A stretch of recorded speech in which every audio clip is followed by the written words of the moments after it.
Crime alert, जुर्म के खिलाफ आवाज।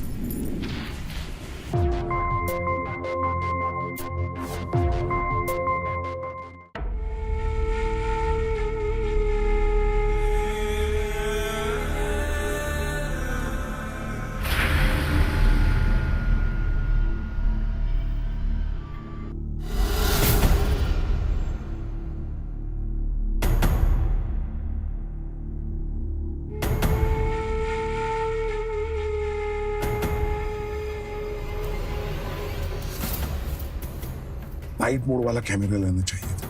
आजकल कोई लाइट चालू रख के रोमांस करता ही नहीं है। से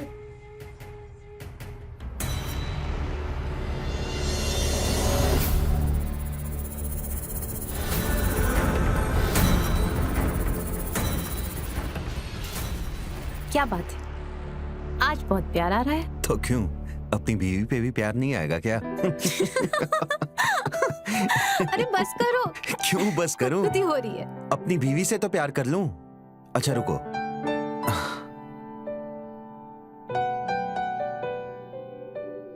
तुम्हारे हाथ में अच्छी लगेगी। वाह, बहुत सुंदर है ये तो। तुमसे ज्यादा सुंदर नहीं है।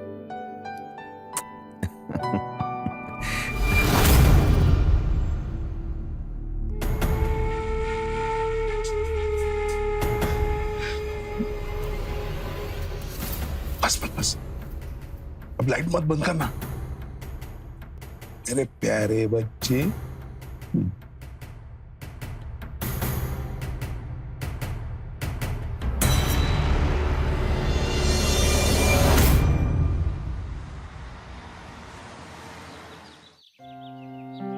बहू, अरे पापा जी, आप उठ गए? अरे मैं तो 5 बजे ही उठ गया था। हाँ, रात भर नींद नहीं आती है, लेकिन 5 बजे मैं तैयार रहता हूँ। जीती रहो बेटी। बैठिए, मैं चाय लेकर आती हूँ। जी।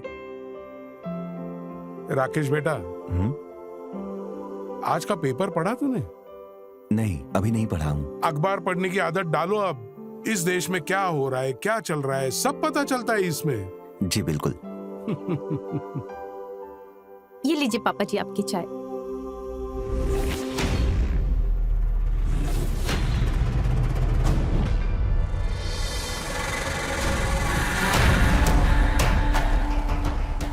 बेटा, अंगूठी बहुत सुंदर है, कब ली? वो पापा, मैंने कल उसे गिफ्ट की। ओह अच्छा, बहुत प्यारी अंगूठी है। हाँ, और तुम्हारे हाथों में सज भी रही है। थैंक यू पापा जी। ओह, सोनू आ गया, मैं चलता हूँ। अरे पापा, वो मैं नाश्ता ऑफिस में कर लूंगा। अरे मैं लेट हो जाऊंगा। अरे ये फोन तो यहीं भूल गए। पापा जी, मैं अभी फोन देकर आती हूँ। हाँ। कैसा है? अरे सुनिए, ये आपका फोन भूल गए आप। Oh thank you. कितना ख्याल रखती हो तुम मेरा। चलो हाँ, ख्याल रखना। Bye bye. बाय। हाँ बाय मनसा। Bye bye.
मेरे कमरे में क्या कर रहे हैं? बेटा तुम सो रही थी ना, इसलिए मैंने जगाया नहीं। मुझे राकेश को एक फोन करना था। पिछले आधे घंटे से मेरे मोबाइल में नेटवर्क ही नहीं है।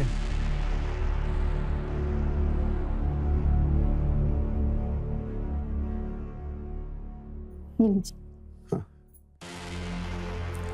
हेलो राकेश, अरे वो स्प्रे होता है ना, वो कमर दर्द पे लगाने वाला, वो ऑफिस से आते टाइम लेके आना। हाँ, थैंक यू।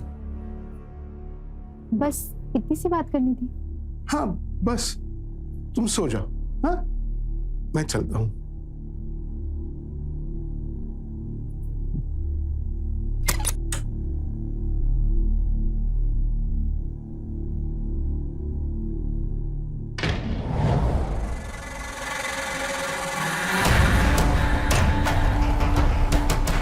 एक लाइट चालू नहीं रख सकता था? हाँ, मर जाता था। पता नहीं किस पर गया है। अरे मंशा, मेरा टिफिन रेडी हो गया? हाँ हाँ, ये लो रेडी है। अरे आज पापा ने नाश्ता क्यों नहीं किया? नाराज तो नहीं है? नहीं नहीं, ऐसी कोई बात नहीं है। मैंने पूछा था तो कहा मॉर्निंग में वॉक के लिए गए थे तो वहां कुछ खा लिया। अच्छा ठीक है, चलो फिर। हाँ हाँ, बाय बाय।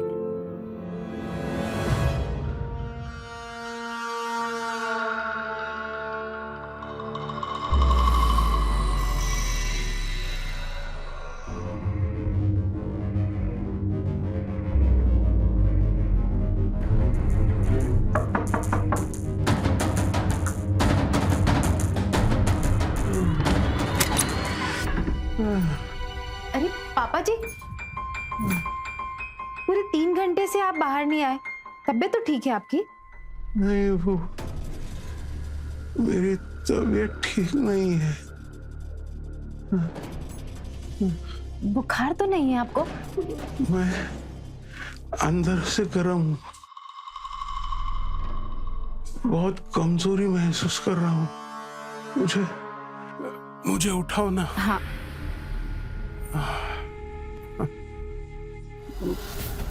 Thank you. मैं आपके लिए पानी लेकर आती हूँ। हाँ, रुको, उधर है पानी। अच्छा।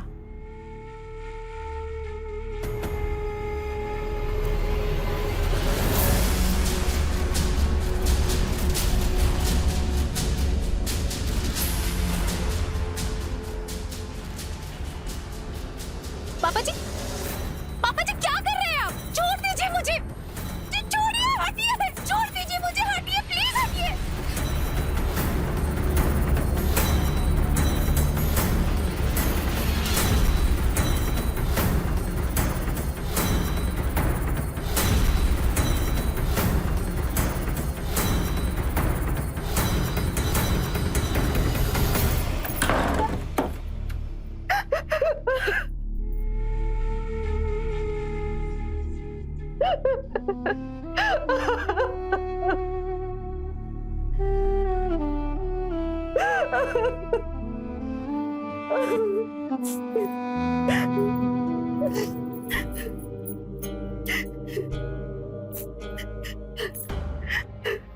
सही कह रहा है, चल कुछ खा के आते हैं।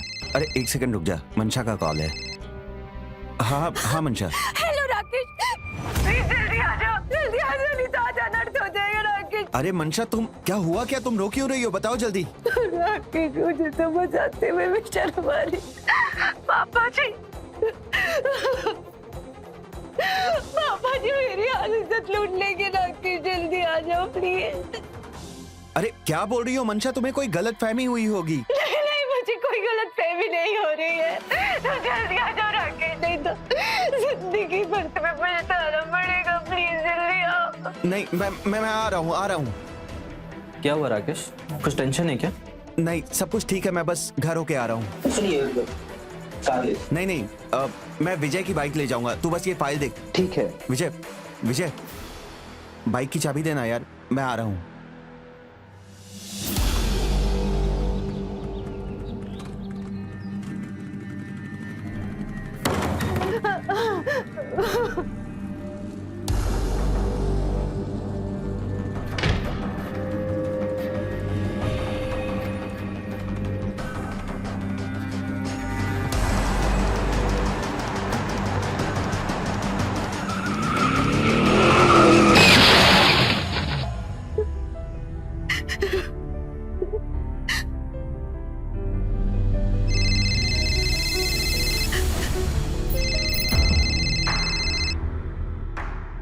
राकेश, तुम अभी तक आए क्यों नहीं?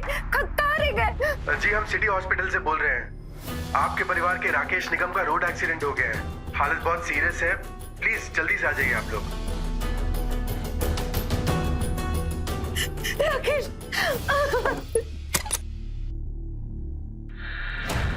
क्या चल रहा है? हाँ, क्या समझ रखा है? चुआबिल्ली का खेल चल रही है। शर्म से मर जा तू जाके। इस बेटे की बेबी की इज्जत पे हाथ डाल रहा है ना। आज वो बेटा अस्पताल में जिंदगी और मौत की लड़ाई लड़ रहा है। अस्पताल में पड़ा है वो। छोड़ मेरा हाथ। किसी भी इंसान पर निगरानी रखना, उसके निजी पलों को देखना अपने आप में एक संगीन अपराध है। लेकिन यह मामला तब और ज्यादा संगीन हो जाता है जब यह हरकत परिवार का कोई बुजुर्ग सदस्य कर रहा हो। नमस्कार, मैं गिरीश जैन। क्राइम अलर्ट के आज के इस नए एपिसोड में हम आपके सामने एक ऐसी कहानी लेकर आए हैं जिसमें रिश्तों को शर्मसार कर दिया गया है। किसी भी बेटे के लिए इससे बड़े दुख की बात क्या हो सकती है कि उसका पिता ही उसकी पत्नी पर बुरी नजर डाले। क्या बीती होगी राकेश के मन पर, क्या चल रहा था उसके दिमाग में। दोस्तों, कई बार इंसान तनाव में आकर अपने आप पर से अपना नियंत्रण खो बैठता है और कुछ ऐसा ही हो रहा था मनसा के ससुर ब्रिज के साथ। लेकिन क्या वो नजरें मिला पाएगा अपने बेटे राकेश से जब वो होगा उससे रूबरू? अब देखना यह है कि ब्रिज की ये ऊंची और निंदनीय हरकत की वजह से जो लकीर खींच गई थी इनके रिश्तों के बीच, क्या वो मिट पाएगी या और गहरी होती जाएगी?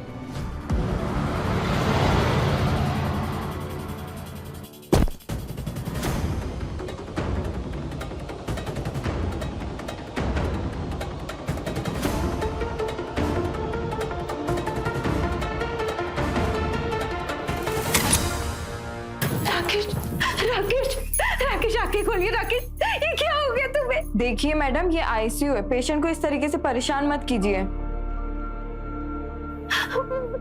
कुछ बोल रहे हैं? बेटा कुछ मत बोलो। मंशा, जो कुछ भी हुआ घर से बाहर नहीं जानी चाहिए बात, वरना पापा की बहुत बेइज्जती होगी। देखो राकेश, इन सब बारे में हम बाद में बात करेंगे। आप मुझसे भी जल्दी से ठीक हो जाइए। वादा करो, ये जो भी गलतफहमी थी ये बात घर से बाहर नहीं जाएगी। पापा। हाँ बेटा। ये गलतफहमी थी, जो कुछ भी हुआ ये दोबारा नहीं होना चाहिए। इन्होंने जो किया उसका तुम्हें अंदाजा भी नहीं है। आप ठीक हो जाइए, फिर हम बात करेंगे इस बारे में। डॉक्टर देखिए ना, डॉक्टर जल्दी देखिए।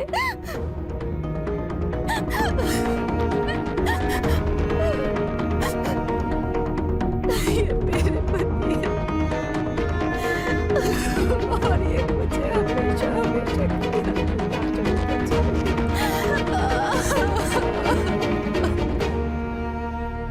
I'm sorry. He's no more.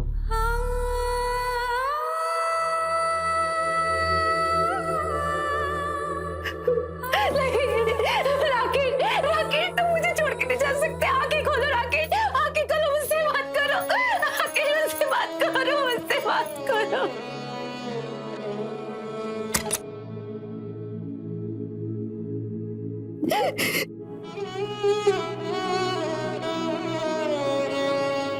मनसा,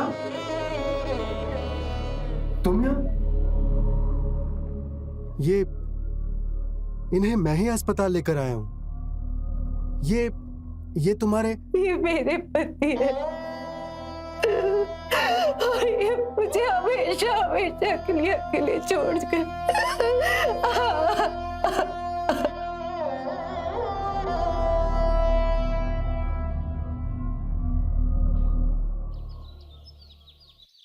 एक बार फिर सोच लो बहू। नहीं पहननी मुझे सफेद साड़ी, नहीं मानना मुझे इन सब बातों को। अगर राकेश ने मुझसे ये वादा नहीं लिया होता ना, तो आज आप जेल में होते। और आपके लिए ना बेहतर यही होगा कि आप मेरी चीजों में ना दखलंदाजी ना करें। और राकेश ये घर मेरे नाम पर करके गए। और यहाँ रहना है तो शराफत से रहिए। जाइए, जाकर देखिए दरवाजे पे कौन आया है।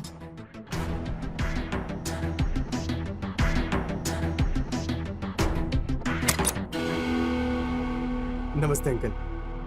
नमस्ते बेटा। राकेश को अस्पताल तुम ही लेके गए थे ना? जी हाँ कुछ काम था? यहाँ का पता कैसे मिला तुम्हें? अंकल, वो मैं और मनसा एक साथ कॉलेज में पढ़ते थे और कई सालों से हमारी बात नहीं हुई और इस दुखद इत्तेफाक से हमारी मुलाकात हो गई, तो मैंने सोचा कि मैं मनसा से मिल लूं। ठीक है, अंदर। जी।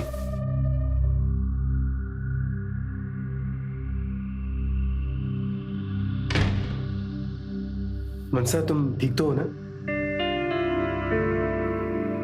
जिस औरत का पति इस दुनिया में ना रहा हो वो ठीक कैसे हो सकती है? वो सफेद कपड़े पहने ना पहने पर उसे ना हर तरफ सफेद ही नजर आता है। मनसा, वो क्या मैं तुमसे अकेले में बात कर सकता हूँ?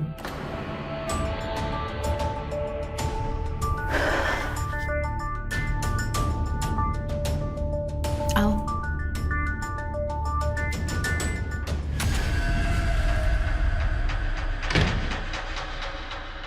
इतने साल हो गए पंकज, शादी तो हो गई होगी तुम्हारी? नहीं, किसी से कर ही नहीं पाया।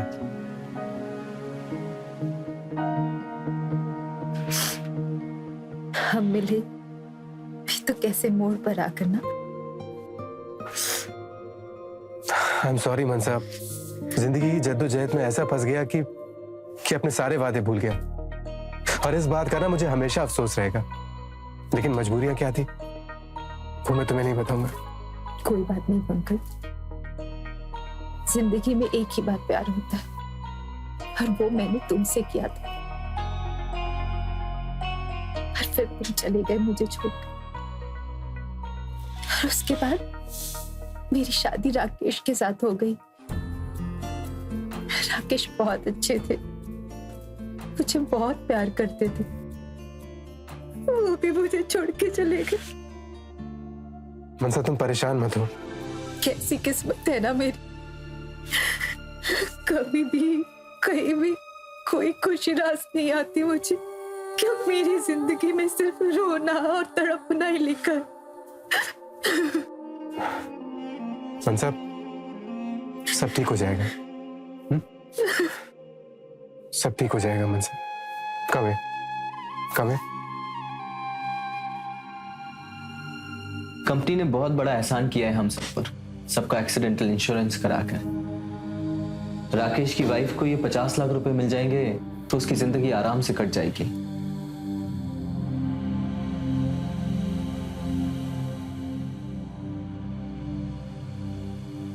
लेकिन इसमें नॉमिनी तो उनके पिताजी हैं, पैसा उनके फादर को मिलेगा, वो भी 1 महीने बाद।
रुको बहू,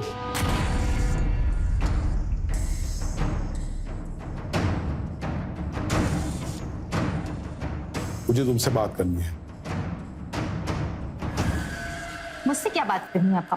देखो, मुझसे बहुत बड़ी गलती हुई है और अपने गलती पर मैं पछता भी रहा हूं, लेकिन तुम ऐसी कोई गलती मत करना जिससे अपने खानदान की बदनामी हो।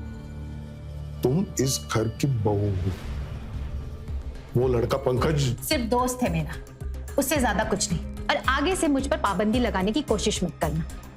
अगर राकेश ने ना मरते वक्त मुझसे वादा नहीं लिया होता तो आज आप जेल में होते। और आगे से मुझसे कोई भी सवाल मत कीजिएगा, समझे आप?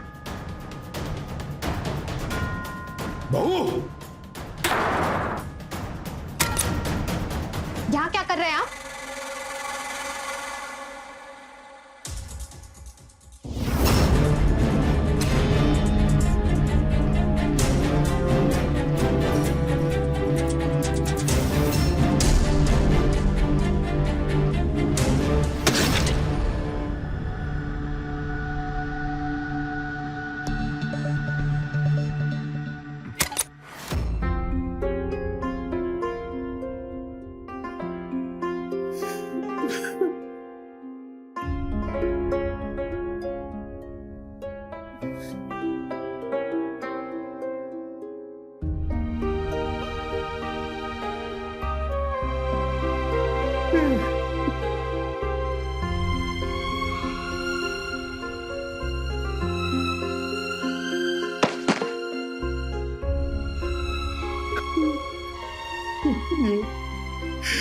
ये क्या कर दिया मैंने, क्या कर दिया मेरी बहू के साथ? इसी कारण मेरा बेटा आज इस दुनिया में नहीं रहा। ये इतना कैसे गिर गया, मैं कैसे गिर गया? क्या किया मैंने? नहीं।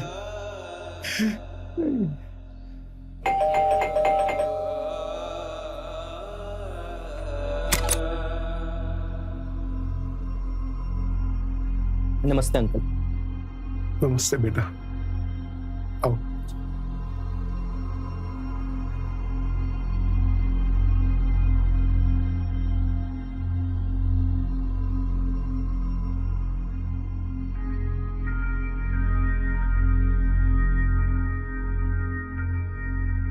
अंकल जी आप ठीक तो है ना?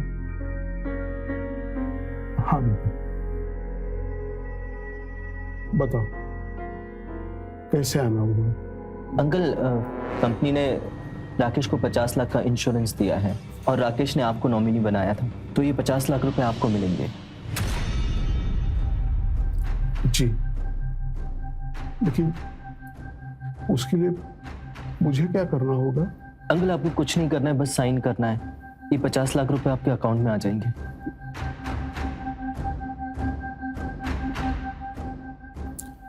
एक आपको यहाँ साइन करना है।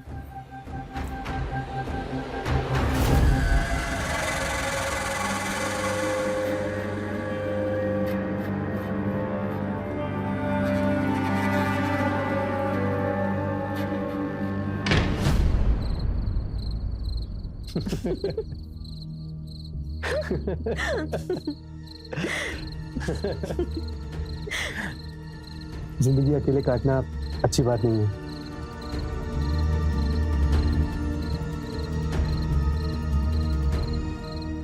मैं तुम्हारे साथ हूँ, हमेशा हमेशा के लिए। बस अब मुझे कभी छोड़कर मत जाना। जिंदगी में दोबारा फिर से कोई झटका मैं बर्दाश्त नहीं कर पाऊंगी। कभी नहीं। पर पंकज, तुम्हारा इस तरह से रोज रोज यहाँ आना ठीक नहीं है। अब हम लोग को जल्द से जल्द शादी कर लेनी चाहिए।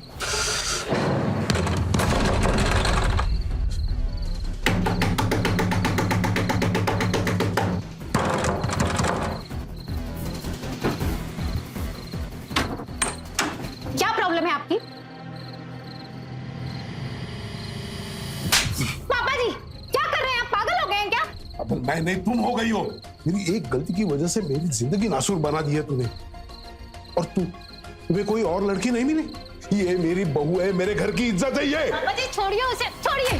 वही इज्जत था जिसे आप लूटना चाहते थे। हो गई थी मुझसे गलती, लेकिन मेरी एक गलती की वजह से इस घर में गलत काम होते हुए नहीं देख सकता मैं। और तुम अगर वापस इस घर में दिखे ना, तो मैं तुम दोनों को घर से बाहर निकाल दूंगा।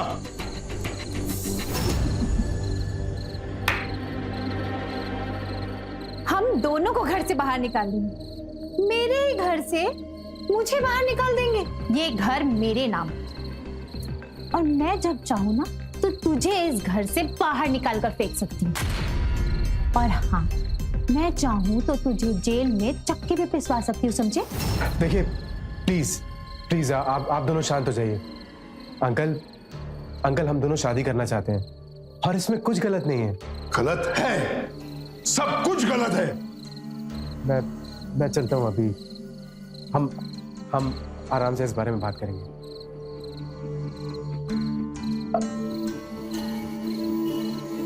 एक मिनट पापा जी, आपको मेरे और पंकज की शादी से क्या प्रॉब्लम है? नहीं बेटा, मुझे तुम्हारे और पंकज की शादी से कोई एतराज नहीं है, लेकिन मेरी एक गलती की इतनी बड़ी सजा मत दो मुझे। मैंने पहले ही अपना बेटा खोया है। 6 महीने नहीं हुए हैं राकेश गए, और तुम अपने कॉलेज के प्रेमी के साथ शादी करना चाहती हो। लोग थूकेंगे हमारे परिवार पर, हमारे मुंह पर। बेटा तुम 1-2 साल रुक जाओ ना, बाद में शादी कर लेना। मैं ना नहीं कहूंगा, प्लीज मेरे खातिर इतना कर दो। ठीक है पापा जी, आप कहते हैं तो मैं पंकज से शादी नहीं करूंगी और पंकज इस घर में नहीं आएगा, पर आपको मेरी एक शर्त माननी पड़ेगी। बोल, मुझे तुम्हारी हर शर्त मंजूर है। आपके खाते में जो 50 लाख रुपए आए हैं ना, वो आप मुझे दे दीजिए। फिर पंकज कभी भी इस घर में नहीं आएगा और मैं उससे शादी भी नहीं करूंगी।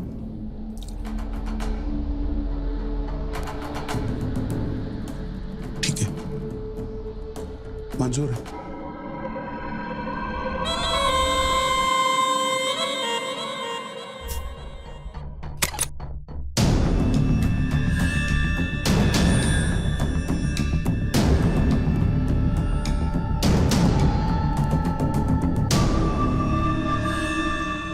पंकज, इस घर के साथ साथ 50 लाख रुपए का भी इंतजाम हो गया है। अब एक बार ना बस वो पैसे मेरे हाथ में आ जाए, फिर इस बुड्ढे को ना धक्के मार के इस घर से निकाल दूंगी।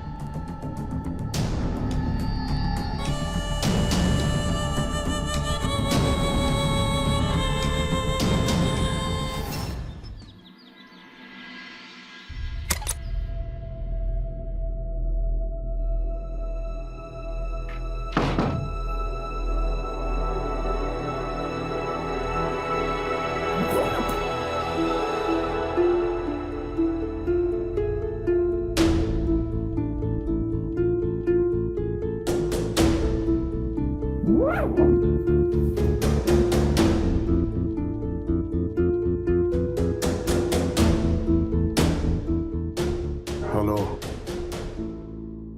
तुम्हारे 10 लाख तैयार रखे हैं। लड़की को खत्म करो, पैसा लेके जाओ। हाँ, लेकिन एक बात याद रहे, लड़की की लाश नहीं मिलनी चाहिए।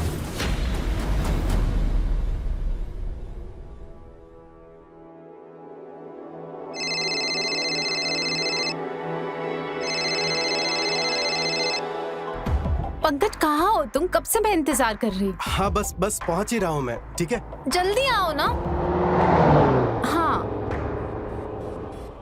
अरे छोड़ो मुझे, छोड़ो मुझे, छोड़ो मुझे, कहाँ लेके जा रहे हो?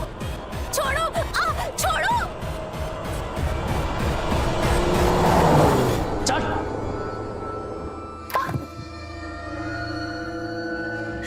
आप लोग कौन है और मुझे क्यों लाया यहाँ पर?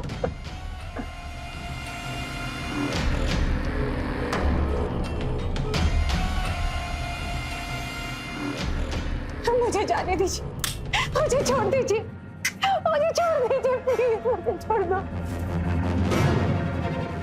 तुझे कहीं नहीं जाने देंगे हम। अब तुझे कोई नहीं बचा सकता। मनसा के साथ अत्याचार हुआ था, लेकिन वो बहुत जल्दी अपनी जिंदगी में आए तूफान से उभर गई।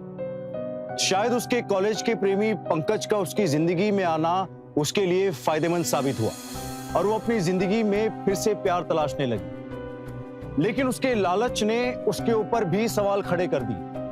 अगर ब्रिज गलत था तो मनसा भी सही नहीं थी। दोस्तों, इंसान गलतियों का पुतला होता है, लेकिन समझदार इंसान वही होता है जो समय के साथ अपने आप में बदलाव लाए, अपनी गलतियों को सुधार ले और सच और अच्छाई की राह पर चले। और ब्रिज को देखकर भी ऐसा ही लगने लगा था, लेकिन अब वो फिर से गलत राह पर निकल पड़ा था। उसने मनसा को मरवाने का फैसला कर लिया था, पर अब देखना यह है कि ब्रिज का यह गलत फैसला देगा किस अनहोनी को अंजाम। इंस्पेक्टर साहब, मेरा बेटा अब नहीं रहा और कुछ दिन से मेरी बहू का भी कोई पता नहीं है। आप कुछ करते क्यों नहीं है? क्यों नहीं ढूंढते हैं उसे? देखिए, उसका मोबाइल हमें शुक्लापुर के पास मिला है।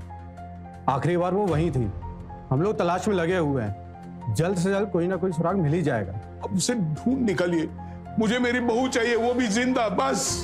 सर, वो पंकज, लास्ट कॉल उसने मनसा को करा, बुला लिया उसको यहाँ पर। अब तक आ रहा है वो? सर, अब तक तो आ जाना चाहिए उसको। अरे, मुझे समझ नहीं रहा, आप उसे यहाँ क्यों बुला रहे हैं? पूछताछ करने के लिए बुला रहे हैं। आपकी बहू गायब है। आपकी बहू का फ्रेंड है वो। देखिए, आपके सामने बातचीत हो जाएगी तो ज्यादा अच्छा रहेगा।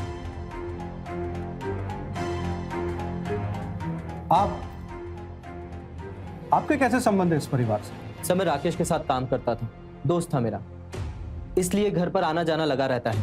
भाभी की गुमशुदगी के बारे में पता चला तो आ गया। देखो जरा, पंकज जी होगा। आइए पंकज जी। जी सर। सर, आपने मुझे यहाँ क्यों बुलाया? बस कुछ सवालों के जवाब चाहिए थे। शायद आपको पता होगा, इनकी बहू मनसा सिंह 2 दिन से गायब है। आपकी अच्छी दोस्ती थी ना उनसे। उनके कॉल रिकॉर्ड से पता लगा है कि उसने आपको आखिरी बार कॉल किया था। हाँ सर, मेरी कॉल पे बात हुई थी उससे और मेरी बहुत अच्छी दोस्त थी वो। लेकिन सर, मनसा के गायब होने में मेरा कोई हाथ नहीं है। अच्छा, उस वक्त आप कहाँ थे जब आपने कॉल किया था? सर, ये बात आपने मुझसे फोन पे भी पूछी थी। देखिए, हम अपना काम कर रहे हैं और जल्द से जल्द कुछ ना कुछ पता चल ही जाएगा। फिलहाल तो आप जाइए, और हाँ, शहर छोड़ के अभी मत जाना। चलिए सर, अब हम लोग भी चलते हैं। जैसे ही कुछ इंफॉर्मेशन मिलती है मैं आपको बताता हूँ। थैंक यू इंस्पेक्टर साहब। अंकल जी, क्या हो गए हैं ये सब? अंकल, वो जो इंश्योरेंस के पैसे आने वाले थे वो आ गए आपके अकाउंट में? कैसे हो? हाँ, मुझे मेरी बहू की पड़ी है और तुम पैसों की बात कर रहे हो? जाओ जाओ, तुम यहां से जाओ जाओ। अंकल जी, प्लीज नाराज मत होइए, मैं जाता हूँ। अपना ख्याल रखिए। हाँ। सर,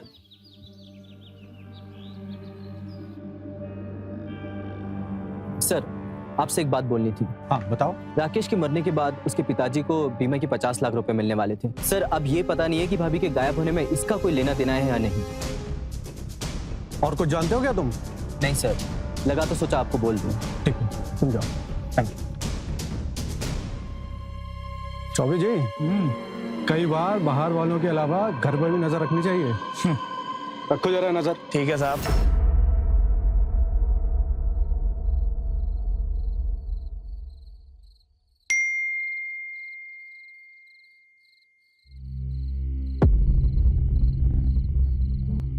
ब्रजमोहन सिंह, अभी तक तुम्हारी बहू की लाश संभाल कर रखे। तुम 10 लाख रुपए देकर मर्डर निपटवाना चाहते थे, अब 10 लाख रुपए लेकर और मंडी बाग के आगे वाले खंडर पे आ जाइयो, वरना ये लाश सीधा पुलिस स्टेशन भिजवा देंगे और बता देंगे कि ये हत्या तुम ही करवाए।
कोई है?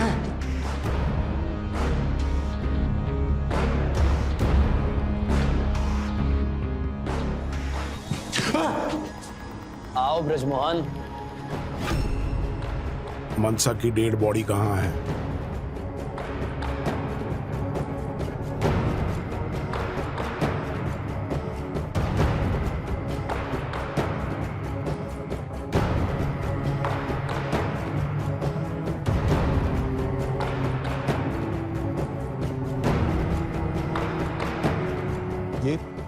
ये तुम्हें 10 लाख दिए थे, फिर ये डेड बॉडी अभी तक यहां क्यों है?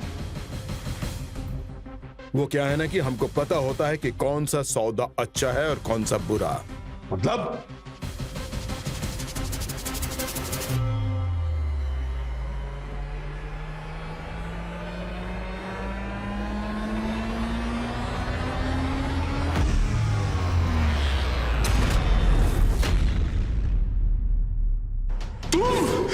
हरिओम हरिओम हरिओम। आलतू जलाल तू आई बला को टाल दू, आलतू जलाल तू आई बला को टाल दू, आलतू जलाल तू आई बला।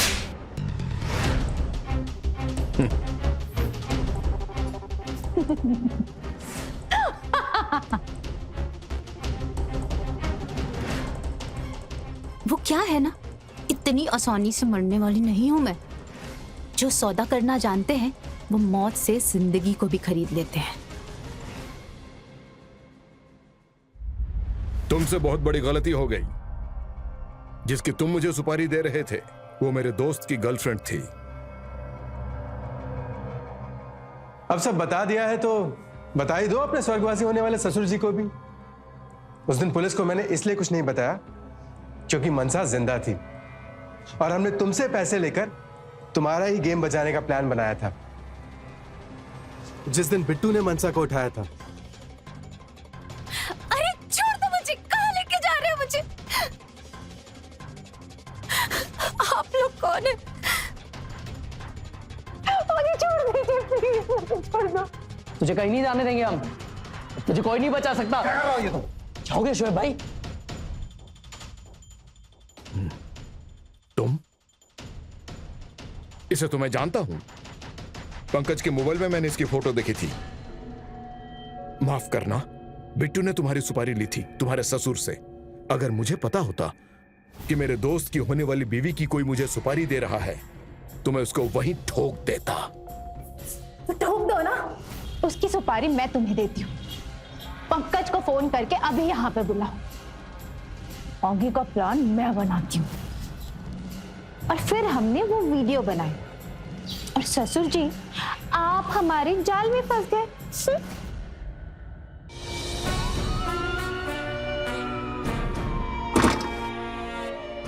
सही कार देख रहे हैं, इसका मतलब ये कि अपने खबरी ने बिल्कुल सही खबर दी है। हेलो, हाँ सिंह साहब, अभी ना ब्रिजमोहन घर से निकला है। यही आसपास होगा वो। ये और देख रहे हो? चलो इसके अंदर। जी सर। चलो, अब सुपारी ली है ना तुमने ससुर जी को स्वर्गवासी बनाने की, तो जल्दी से इन्हें स्वर्गवासी बना दो और इनको इनके बेटे के पास पहुंचा दो। और हाँ ससुर जी, ऊपर जाएंगे ना तो ऊपर जाकर अपने बेटे से अपने कौले करतूत की माफी जरूर मांग लेना।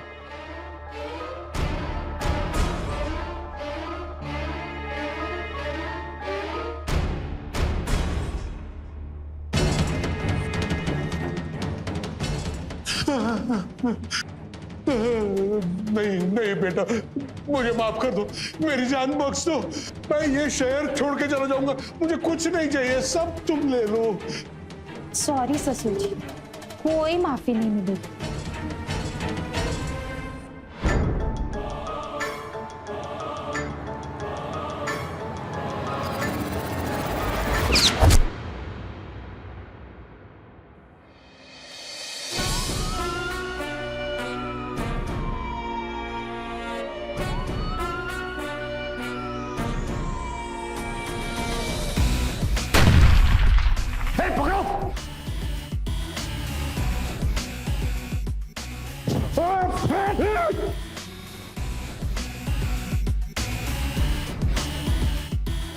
वाह ये तेरा खेल था।